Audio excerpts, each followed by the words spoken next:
नमस्कार, news are देख रहे हैं आप। मैं हूं आपके साथ हर्षिता सिंह और आप सभी दर्शकों को साल 2023 की ढेर सारी शुभकामनाएं, क्योंकि अब नया साल आ गया है।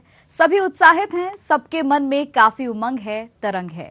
लेकिन कहीं ना कहीं इस साल को अलविदा कहना काफी मुश्किल सा लग रहा है। इस पूरे साल में हम सभी ने कुछ खोया तो कुछ पाया है। तो चलिए बात करते हैं साल भर में आप और हम किन किन घटनाओं के साक्षी बने हैं।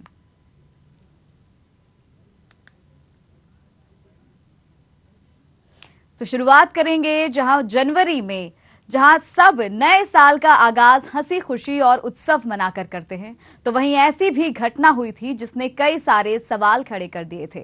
पंजाब में प्रधानमंत्री नरेंद्र मोदी की सुरक्षा में बड़ी लापरवाही देखी गई थी। यहां 5 जनवरी 2022 को फिरोजपुर में कुछ प्रदर्शनकारियों ने उस सड़क मार्ग को बाधित कर दिया जहां से प्रधानमंत्री के काफिले को गुजरना था। इसी के अलावा बात करें, भारत ने दुनिया के तमाम देशों को पीछे छोड़ते हुए 5G नेटवर्क की शुरुआत कर दी। ये देखकर चीन, अमेरिका समेत अन्य देश भी हैरान रह गए। 5G टेक्नोलॉजी का पूरे देश में विस्तार किया जा रहा है। इससे स्वास्थ्य, शिक्षा, तकनीकी, उद्योग और व्यापार के क्षेत्र में बड़े परिवर्तन की उम्मीद की जा रही है।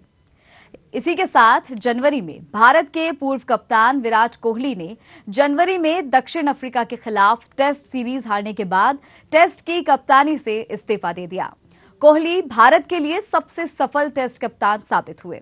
उन्होंने 78 टेस्ट मैच में भारत का प्रतिनिधित्व किया, जिनमें 40 मैच टीम इंडिया के नाम रहे।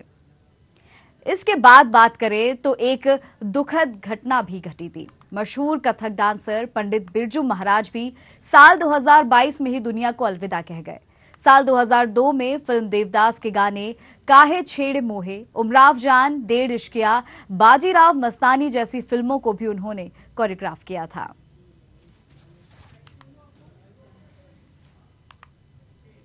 चलिए बढ़ेंगे, फरवरी की अब बात करेंगे, जहां पर फरवरी बॉलीवुड सितारों और उनके प्रशंसकों के लिए बेहद दुखदायी रहा, क्योंकि इस महीने में हम सब ने मशहूर गायिका लता मंगेशकर को खो दिया।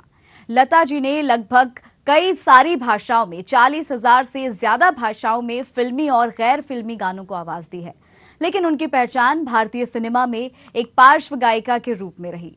अपनी बहन आशा भोसले के साथ लता का फिल्मी गायन में सबसे बड़ा योगदान रहा है। लता मंगेशकर के अलावा बप्पी लहरी, जिन्हें डिस्को किंग के रूप में भी जाना जाता है, उनका 15 फरवरी 2022 को मुंबई में निधन हुआ। वे 19 वर्ष के थे जब उन्होंने 1975 के गीत जख्मी के साथ संगीत दृश्य पर अपना प्रभाव डालना शुरू कर दिया। ये उनकी फिल्म बड़ी हिट थी और जिसने उन्हें पहचान भी दिलाई थी। तो मार्च में सियासी हलचल ने पारा चढ़ा दिया था, क्योंकि पश्चिम बंगाल के बीरभूम में टीएमसी नेता और उप प्रधान भादु शेख की हत्या हुई थी, जिसके बाद हिंसा भड़क गई। यहां भीड़ ने 10 से 12 घरों के दरवाजों को बंद करके आग लगाई थी। कुल 10 लोगों की मौत भी हुई थी। उप प्रधान की हत्या का बदला लेने के लिए इस घटना को अंजाम दिया गया था। मार्च में ही एक और दुखद घटना घटी थी, जिसने क्रिकेट फैंस को झकझोर कर रख दिया था। ऑस्ट्रेलिया के दिग्गज स्पिनर शेन वॉर्न की थाईलैंड में मौत हो गई थी। 4 मार्च को हार्ट अटैक के कारण उनकी मौत हुई थी।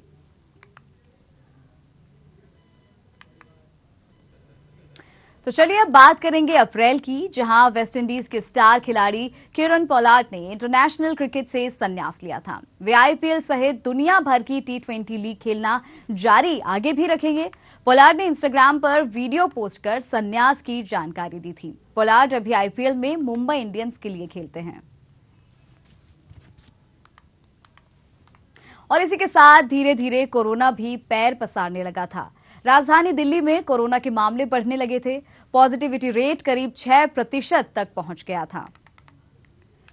बात की जाए जहां पर दिल्ली के मुख्यमंत्री अरविंद केजरीवाल के खिलाफ टिप्पणी के मामले में कवि कुमार विश्वास पर पंजाब में केस दर्ज हुआ था। पंजाब पुलिस कुमार विश्वास के घर पहुंची थी और उन्हें जांच में शामिल होने का नोटिस दिया गया था। कुमार विश्वास ने सोशल मीडिया के जरिए ये जानकारी खुद दी थी। और मई में तो बस आईपीएल का क्रेज रहता है, और इसी बीच गुजरात टाइटंस की टीम ने भी आईपीएल का खिताब जीत लिया था। गुजरात टाइटंस ने राजस्थान रॉयल्स को मात देकर फाइनल में जगह बनाई थी। बंगाल की खाड़ी में आए तूफान आसानी ने बड़ी तबाही मचाई थी। मौसम विभाग ने इसे लेकर कई बार अलर्ट जारी किया था। इस तूफान ने उत्तर पूर्व और उत्तर पश्चिम में भयंकर तबाही मचाई थी। चक्रवात आसानी को देखते हुए बंगाल, ओडिशा और आंध्र प्रदेश जैसे राज्यों में अलर्ट भी जारी कर दिया गया था। इसी के साथ अगर बात करें तो मई में ही सिद्धू मूसेवाला हत्याकांड भी हुआ था। गायक ने पंजाब राज्य चुनाव के दौरान कांग्रेस के टिकट पर चुनाव भी लड़ा, लेकिन वे हार गए थे। वे न केवल अपने मूल राज्य में बल्कि कनाडा, यूके और यूएस में पंजाबी डायस्पोरा में लोकप्रिय थे। मूसेवाला ने सो हाय गाने से तुरंत प्रसिद्धि हासिल की थी। साल की सबसे दुखद खबरों में से एक कृष्ण कुमार कुन्नत, जिन्हें केके के नाम से भी जाना जाता है, 13 मई को अचानक वे दुनिया को अलविदा कह गए थे। वे 53 साल के थे। ये घटना कोलकाता में हुई थी, जहां दक्षिण कोलकाता में एक कॉन्सर्ट में उन्हें दिल का दौरा पड़ा और उन्होंने दम तोड़ दिया था। चलिए बात करेंगे जून की, जहां पर केंद्र सरकार द्वारा सेना में अस्थायी सैनिकों की भर्ती को लेकर अग्निवीर योजना आई थी, जिसका बिहार सहित देश के 7 राज्यों में हिंसक विरोध देखने को मिला था। अग्निवीर योजना में अप्लाई करने के लिए पहले उम्र 21 साल थी, जिसे बढ़ाकर 23 साल कर दिया गया था। हालांकि यह केवल 1 साल के लिए ही किया गया है। जिस तरह से हर साल 21 जून को अंतर्राष्ट्रीय योग दिवस मनाया जाता है, उसी तरह साल 2022 में भी देश भर में सामूहिक योगाभ्यास किया गया। इस साल करीब 35,000 से ज्यादा लोगों ने दिल्ली के राजपथ पर योगासन किया। खास बात यह रही कि इनमें 84 देशों के प्रतिनिधि शामिल थे और 21 योगासनों का अभ्यास किया गया। ये अपने आप में एक रिकॉर्ड था। साल 2022 अंतर्राष्ट्रीय योग दिवस की थीम योगा फॉर ह्यूमैनिटी थी। महाराष्ट्र में उद्धव ठाकरे की अगुवाई में चल रही महाविकास अघाड़ी सरकार उस वक्त पटरी से उतर गई थी जब शिवसेना के कद्दावर नेता और उद्धव के मंत्री एकनाथ शिंदे 28 विधायकों को लेकर गुजरात चले गए। उद्धव खेमे की तरफ से उन्हें मनाने की बहुत कोशिशें की गई, लेकिन बाद में उन्होंने गुवाहाटी में डेरा डाल दिया। नतीजा ये हुआ कि उद्धव ठाकरे को सीएम पद से इस्तीफा देना पड़ा। वहां बीजेपी के सहयोग से एकनाथ शिंदे की अगुवाई में सरकार बनी। जुलाई की बात करते हैं, जहां साल 2022 में एक ऐतिहासिक फैसला लिया गया। आदिवासी समुदाय से आने वाली महिला देश की 15वीं राष्ट्रपति बनी। जी हां, एनडीए उम्मीदवार द्रौपदी मुर्मू ने राष्ट्रपति चुनाव में विपक्ष के उम्मीदवार यशवंत सिन्हा को बड़े अंतर से हराया था। वे देश की पहली महिला आदिवासी राष्ट्रपति हैं। इसके अलावा बात करें तो मशहूर अभिनेता दीपेश भान को भी हमने साल 2022 में खो दिया। उन्हें भाभी जी घर पर हैं के मलखान के लिए जाना जाता है। 23 जुलाई 2022 को मुंबई में हार्ट अटैक आने से उनका निधन हुआ था। उन्होंने कॉमेडी का किंग कॉन, कॉमेडी क्लब, भूतवाला, एफआईआर समेत सुन यार चिल मार जैसे शोज में काम किया था। बंगाल में तो टीएमसी के लिए जुलाई जैसे शनि बनकर आया था। बंगाल सीएम ममता के मंत्री करीबी के घर ईडी का छापा पड़ा था, जहां से 20 करोड़ रुपए मिले थे। इस दौरान भी राजनीति बहुत गरमाई थी। पश्चिम बंगाल सरकार के मंत्री पार्थ चटर्जी की करीबी अर्पिता मुखर्जी के घर पर ईडी ने छापा मारा था। और बीजेपी की प्रवक्ता रही नुपुर शर्मा इस साल काफी सुर्खियों में रहीं। दरअसल उन्होंने एक टीवी डिबेट के दौरान पैगंबर मोहम्मद पर विवादित टिप्पणी की थी। बाद में इस विवादित बयान के चलते नुपुर को पार्टी से इस्तीफा देना पड़ा और बीजेपी ने उन्हें 6 साल के लिए पार्टी से सस्पेंड कर दिया। इसके अलावा अगर बात करें तो सिद्धांत वीर सूर्यवंशी, जो 25 से ज्यादा हिंदी टेलीविजन शोज में दिखाई दिए, जैसे कि कुसुम, कसौटी जिंदगी की और कुमकुम जैसे सीरियल की भूमिकाओं के लिए वे लोकप्रिय रहे। 23 जुलाई 2022 को उनका मुंबई में हार्ट अटैक से निधन हो गया। टीवी सीरियल के अलावा वे कुछ फिल्मों में भी नजर आए थे। चलिए बढ़ेंगे अगस्त की तरफ, जहां पर 11 अगस्त को पश्चिम बंगाल के पूर्व राज्यपाल और राजस्थान के राजनेता जगदीप धनखड़ ने भारत के 14वें उपराष्ट्रपति के रूप में शपथ ली। धनखड़ का बंगाल में बतौर गवर्नर कार्यकाल काफी रोचक रहा। मुख्यमंत्री ममता बनर्जी से उनकी लगातार नोकझोंक होती रही। इसके अलावा बिहार में एक बार फिर बीजेपी नीतीश कुमार की चाल को समझने में नाकाम रही और वे बड़ी आसानी के साथ पाला बदलने में कामयाब हो गए। उन्होंने सहयोगी दल बीजेपी से किनारा कर लिया और एक बार फिर राष्ट्रीय जनता दल के साथ मिल गए। नीतीश ने बीजेपी को विपक्ष में धकेल दिया और राष्ट्रीय जनता दल के सहयोग से सरकार बना ली।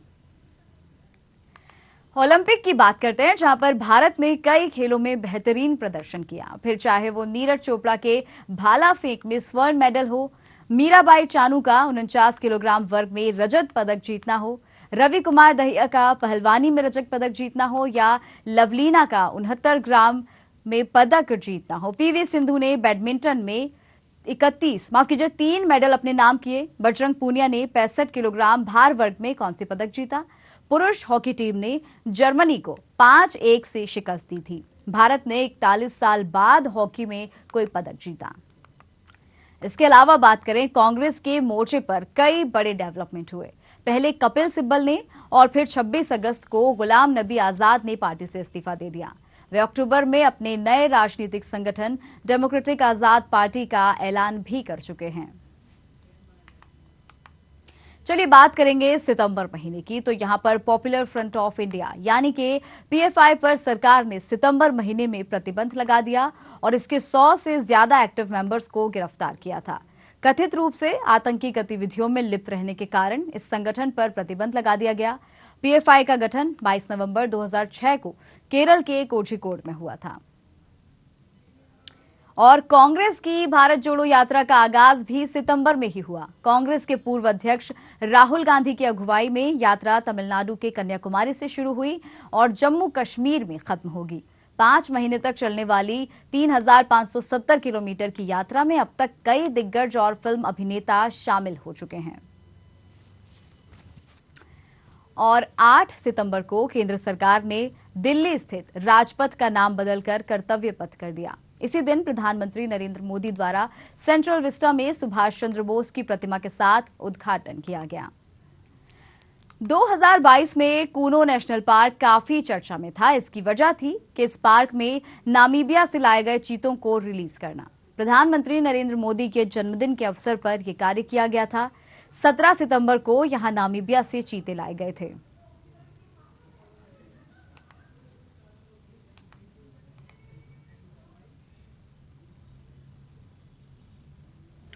और चलिए अब बात करेंगे अक्टूबर की। और साल का अंत होते होते आखिरकार कांग्रेस को अपना राष्ट्रीय अध्यक्ष मिल ही गया। बदलते मौसम के साथ राजनीतिक पारा भी ठंडा पड़ गया। मल्लिकार्जुन खड़गे ने कांग्रेस अध्यक्ष पद की शपथ ली थी। इस दौरान राहुल और सोनिया गांधी समेत कांग्रेस के कई बड़े नेता मौजूद रहे थे। इसके अलावा प्रधानमंत्री नरेंद्र मोदी ने उज्जैन में महाकाल कॉरिडोर महाकाल लोक का उद्घाटन किया।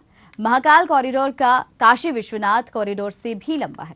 महाकाल कॉरिडोर 900 मीटर लंबा है। इस साल प्रधानमंत्री नरेंद्र मोदी ने महाकाल कॉरिडोर के पहले फेज का उद्घाटन किया है, जिसकी लागत 350 करोड़ रुपए है। और बात करें नवंबर की, जहां पर दिल्ली का श्रद्धा हत्याकांड सुर्खियों में रहा। इस हत्याकांड में श्रद्धा की हत्या का आरोप उसके लिव इन पार्टनर आफताब अमीन पूनावाला पर लगा। पुलिस की माने तो आफताब ने अपना जुर्म भी कबूल कर लिया है। श्रद्धा के 35 टुकड़े करके उसकी लाश को ठिकाने लगाया गया था। इस घटना ने पूरे देश को हिलाकर रख दिया। अब सभी को सिर्फ आफताब की फांसी का इंतजार है। इसी के साथ अंकिता हत्याकांड, तुनिशा सुसाइड केस ने भी भारतीयों को गमगीन कर दिया। और वहीं 28 नवंबर 2022 को भारत ने अंतरिक्ष में ऊंची छलांग लगाते हुए एक नए युग की शुरुआत की। भारतीय अंतरिक्ष अनुसंधान संगठन यानी कि इसरो ने देश का पहला प्राइवेट रॉकेट विक्रम एस को लॉन्च किया। इस रॉकेट ने 3 सैटेलाइट्स को उनकी कक्षा में स्थापित किया। और विक्रम गोखले, जो एक प्रसिद्ध हिंदी सिनेमा, टेलीविजन और रंगमंच अभिनेता थे, जो मराठी रंगमंच में अपने काम के लिए जाने जाते थे, उन्होंने 77 साल की उम्र में 26 नवंबर 2022 को पुणे के एक अस्पताल में अंतिम सांस ली। विक्रम गोखले को ब्लॉकबस्टर फिल्म हम दिल दे चुके सनम के लिए जाना जाता है। इसके बाद उन्हें खुदा गवाह और अग्निपथ में बेहद पसंद किया गया। चलिए बात करेंगे साल के आखिरी महीने दिसंबर की। तो यहां पर साल के आखिरी महीने में ही संपन्न गुजरात और हिमाचल के चुनाव में बड़ा उलटफेर देखने को मिला। हिमाचल में सत्तारूढ़ बीजेपी को हार का मुंह देखना पड़ा। जनता ने कांग्रेस को स्पष्ट जनादेश दिया। वहीं गुजरात में, जहां 2017 में बीजेपी का अब तक का सबसे निराशाजनक प्रदर्शन रहा, वहां उसकी ऐतिहासिक जीत हुई। दिल्ली नगर निगम में आम आदमी पार्टी ने बहुमत हासिल की। और इंडोनेशिया के राष्ट्रपति ने 16 नवंबर 2022 को G20 की अध्यक्षता आधिकारिक तौर पर प्रधानमंत्री नरेंद्र मोदी को सौंप दी। इसके बाद 1 दिसंबर 2022 को भारत औपचारिक रूप से G20 का अध्यक्ष बन गया। अब भारत के पास अपनी छवि और मजबूत करने का मौका है। इसके साथ ही आतंकवाद, खाद्य और ऊर्जा संकट समेत ग्लोबल वार्मिंग, क्लाइमेट चेंज और ग्रीन एनर्जी जैसे मुद्दों पर दुनिया का ध्यान भी आकृष्ट करवाना है। मेंडूस चक्रवात तूफान ने दिसंबर में खूब उत्पात मचाया। बंगाल में करीब 9,000 से ज्यादा लोगों को 205 राहत केंद्रों में रखा गया। इसका असर कई और राज्यों में भी देखने को मिला था। और हाल ही में 25 साल के क्रिकेटर ऋषभ पंत सड़क हादसे में बाल बाल बच गए। पुलिस के मुताबिक झपकी लगने से यह हादसा हुआ था। उनकी मर्सिडीज अनियंत्रित होकर डिवाइडर से टकरा गई थी, जिसके बाद उसमें आग लग गई। डॉक्टरों के मुताबिक उनकी हालत फिलहाल खतरे से बाहर है। और प्रधानमंत्री नरेंद्र मोदी की मां हीराबा मोदी का भी हाल ही में निधन हुआ है। वह 100 साल की थी। हीराबा ने अहमदाबाद के अस्पताल में अंतिम सांस ली। उन्हें मंगलवार शाम अस्पताल में भर्ती कराया गया था। अचानक से सांस लेने में उन्हें दिक्कत होने लगी थी। पीएम मोदी समेत कई दिग्गजों ने हीराबा को श्रद्धांजलि अर्पित की थी।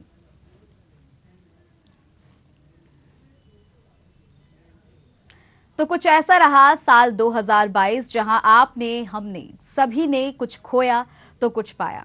यहां सभी को आशाएं हाथ लगी, निराशाएं हाथ लगी। और इसी के साथ सभी को साल 2023 का इंतजार है। जो सपने उनके इस साल में टूटे हैं, जो निराशा उन्हें इस साल हाथ लगी है, सभी यही चाहते हैं कि 2023 का आगमन हंसी खुशी हो। और जो सपने इस साल अधूरे रह गए, उन्हें साल 2023 में जरूर पूरा किया जाए। इसी के साथ मुझे दीजिए इजाजत और एक बार आप सभी को फिर से साल 2023 की ढेर सारी शुभकामनाएं।